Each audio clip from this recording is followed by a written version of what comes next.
नमस्कार दोस्तों, मैं नीरज जांगीड़ स्वागत करता हूं आपका क्वालिटी एजुकेशन के यूट्यूब प्लेटफॉर्म पर।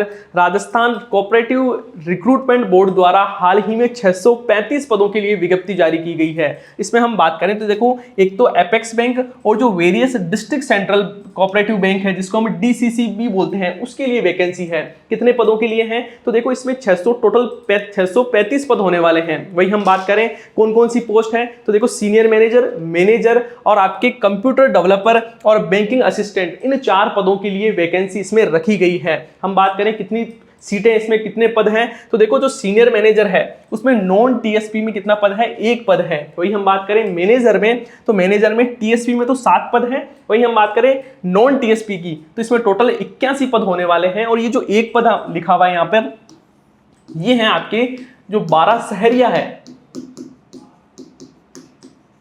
उनके लिए ये 1 पद रिजर्व रखा गया है। वहीं हम बात करें कंप्यूटर प्रोग्रामर के लिए तो वहां पर आपके नॉन टीएसपी में इसके टोटल 5 पद हैं। और बैंकिंग असिस्टेंट की बात करें जिसमें सबसे ज्यादा पद है, उसमें देखो टीएसपी में तो है 35 पद और नॉन टीएसपी में पद है आपके 494। और वहीं हम बात करें 12 शहरिया के लिए तो उसमें 11 पद रखे गए हैं। ये है टोटल 635 पदों की वैकेंसी। साथ ही ये जो वैकेंसी है वो आपके सीईटी से बाहर है, मतलब इसमें लिए सीईटी आवश्यक नहीं है, तो सभी स्टूडेंट इसमें अप्लाई कर सकते हैं। अब हम बात करें कि इसको आवेदन कब से स्टार्ट होंगे तो देखो, 18 अक्टूबर से आवेदन स्टार्ट होने वाले हैं। और कब तक चलेंगे तो 17 नवंबर तक इसमें आवेदन चलेंगे। वही हम बात करें आयु सीमा की तो देखो, 18 से लेकर 40 वर्ष के बीच में, मतलब 18 से ज्यादा और 40 वर्ष से कम आयु का यदि कोई कैंडिडेट है तो वो इसमें अप्लाई कर सकता है। लेकिन देखो, इसमें 3 वर्ष बढ़ा दिया गया है, क्योंकि इसकी जो पहले वैकेंसी आई थी वो कब आई थी, 2020 में इसकी वैकेंसी आई थी। और अब इतने टाइम बाद ये वैकेंसी आ रही है, इसलिए क्या किया गया है, इसमें 3 वर्ष बढ़ा दिया गया है। मतलब अब कोई व्यक्ति यदि 43 साल का है तो वो भी इसमें अप्लाई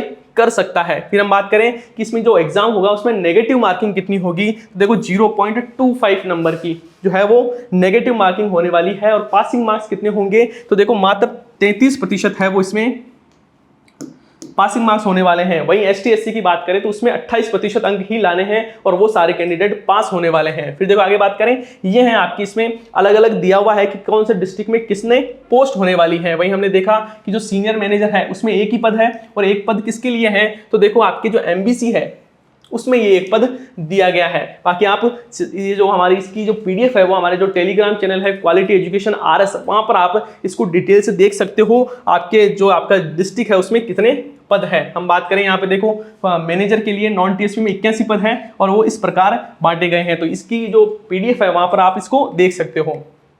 फिर देखो, हम आगे बात करें, आगे हम बात करते हैं कि इसका जो पंजीकरण शुल्क है वो कितना लगेगा। अब देखो, किसी का यदि ओटीआर करा रखा है, 1 टाइम रजिस्ट्रेशन करवा रखा है किसी स्टूडेंट ने, तो उसके लिए निःशुल्क रहेगा। साथ ही यदि किसी ने नहीं करवा रखा है ओटीआर तो उसके लिए देखो, सामान्य वर्ग व क्रीमी लेयर श्रेणी के अन्य पिछड़े वर्ग, अति पिछड़ा वर्ग के आवेदन के लिए 600 रुपए लगने वाले हैं। वही हम बात करें राजस्थान के नॉन क्रीमी लेयर श्रेणी के अन्य पिछड़ा वर्ग एवं अति पिछड़ा वर्ग और आर्थिक रूप से कमजोर वर्ग के लिए कितने रुपए लगेंगे तो उनके 400 रुपए लगेंगे। और यदि कोई दिव्यांगजन है तो उनके भी कितने रुपए लगने वाले हैं, 400 रुपए लगने वाले हैं। यदि किसने ओटीआर करवा रखा है तो उसके लिए ये निःशुल्क रहने वाली है।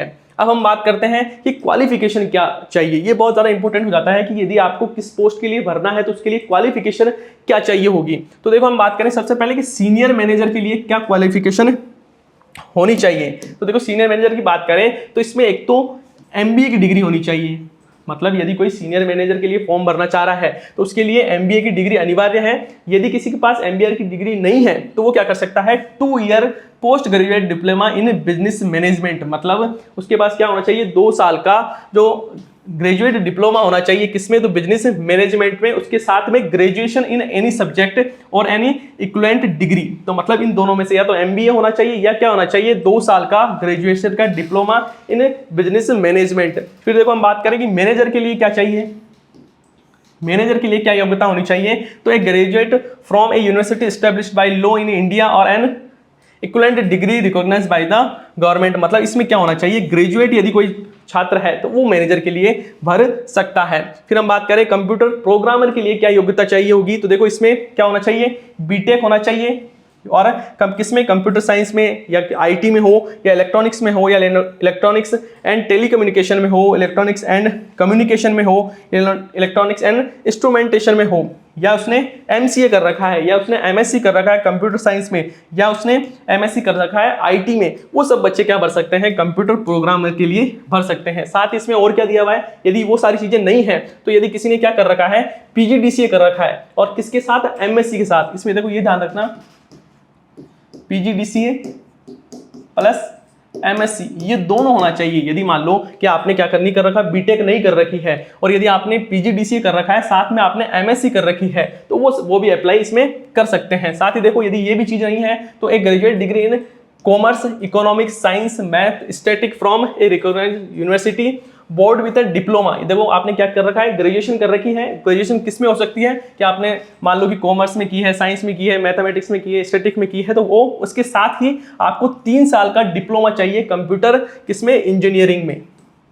क्या हो गया, ग्रेजुएट होना चाहिए प्लस 3 साल का डिप्लोमा यदि किसी के पास है तो वो भी क्या कर सकता है, अप्लाई कर सकता है। और देखा यदि ये भी चीज यदि किसी के पास नहीं है तो एक graduate degree in commerce, economics, science, math, static from recognised university board with a post graduation degree MCA और एमएससी इन कंप्यूटर साइंस। मान लो किसी ने ग्रेजुएट कर रखा है इन सब्जेक्ट में, उसके साथ में क्या होना चाहिए, तो पोस्ट ग्रेजुएट डिग्री होनी चाहिए, एमसीए होनी चाहिए, या क्या हो सकता है, एमएससी हो कंप्यूटर साइंस में या एमएससी हो आईटी में। तो ये सब क्या कर सकते हैं, फॉर्म भर सकते हैं। उसके साथ में और क्या चीज लिखी हुई है, देखो यहाँ पे ध्यान देना, एंड लगाकर लिखा हुआ है, ये सारी चीजें और लगा के लिखा हुआ है कि इनमें से यदि एक भी चीज है तो वो अप्लाई कर सकता है। लेकिन यहाँ एंड लगा के लिखा हुआ है कि 1 ईयर पोस्ट क्वालिफिकेशन एक्सपीरियंस, मतलब 1 साल का क्या होना चाहिए, एक्सपीरियंस भी अनिवार्य है, वही इसमें फॉर्म भर सकता है। फिर देखो आगे बात करें, आगे हम बात करते हैं कि बैंकिंग असिस्टेंट के लिए क्या योग्यता होनी चाहिए। तो graduate from a university established by law in India and equivalent degree recognised by the government of India and knowledge of computer. मतलब क्या है कि इसमें ग्रेजुएट होना चाहिए, साथ ही कंप्यूटर का नॉलेज भी इसमें रखना अनिवार्य है। फिर देखो आगे बात करें हम, अब हम बात करते हैं कि एग्जाम कैसे होगा। तो देखो एग्जाम होगा ऑनलाइन मोड पे, कंप्यूटर पे एग्जाम होगा, और जो बैंक का एग्जाम जो कंडक्ट करवाती है, बैंक का जो एग्जाम कंडक्ट करवाती है आईबीपीएस, उसके द्वारा ही एग्जाम कंडक्ट करवाया जाएगा। साथ ही जो एग्जाम है वो कैसा होगा, कंप्यूटर बेस्ड एग्जाम होने वाला है। हम बात करें कि सीनियर मैनेजमेंट के लिए, जो सीनियर मैनेजर है उसके लिए क्या क्या चीजें आएगी। सीनियर मैनेजर और मैनेजर दोनों के लिए दिया हुआ है, उसमें टोटल 200 क्वेश्चन पूछे जाएंगे और कितने नंबर के होंगे, 200 नंबर के ही वो होने वाले हैं। टोटल आपको 120 मिनट मिलने वाले हैं, मतलब 200 क्वेश्चन आएंगे, 120 मिनट इसमें मिलेंगे। और हम बात करें तो इंग्लिश के 25 क्वेश्चन आएंगे, बात करें क्वांटिटेटिव एप्टीट्यूड की तो उसमें 25 क्वेश्चन, रीजनिंग के 25 क्वेश्चन आएंगे, जनरल नॉलेज ऑफ राजस्थान के 30 क्वेश्चन पूछे जाएंगे। वही हम बात करें कंप्यूटर नॉलेज के 25 क्वेश्चन पूछे जाएंगे, अकाउंटेंसी के 30 क्वेश्चन पूछे जाएंगे, और राजस्थान कोऑपरेटिव एक्ट 2001 रूल 2003 इससे 40 क्वेश्चन पूछे जाएंगे। तो देखो ये चीजें होने वाली है, और इसमें क्वेश्चन मार्क्स भी, मतलब एक क्वेश्चन है वो 1 मार्क्स का होगा, और मैंने पहले ही बता दिया था कि 0.25 है, क्या वो क्या है, नेगेटिव मार्किंग रहने वाली है।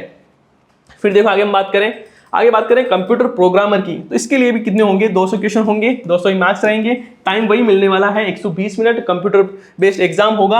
इंग्लिश के 30 क्वेश्चन पूछे जाएंगे। वही हम बात करें न्यूमेरिकल एबिलिटी, तो इसके लिए 40 क्वेश्चन पूछे जाएंगे, रीजनिंग के लिए भी 40 क्वेश्चन पूछे जाएंगे, और हम बात करें जनरल नॉलेज ऑफ राजस्थान तो इसके 40 क्वेश्चन पूछे जाएंगे, और प्रोफेशनल नॉलेज के लिए कितने क्वेश्चन पूछे जाएंगे, 50 क्वेश्चन पूछे जाएंगे, मतलब कंप्यूटर से रिलेटेड। इसका मतलब क्या हो गया कि कंप्यूटर से रिलेटेड क्वेश्चन कितने पूछे जाएंगे, 50 क्वेश्चन पूछे जाएंगे, और इसमें भी नेगेटिव मार्किंग 0.25 रहेगी, पासिंग मार्क्स रहेंगे 33%, मतलब 33% है वो,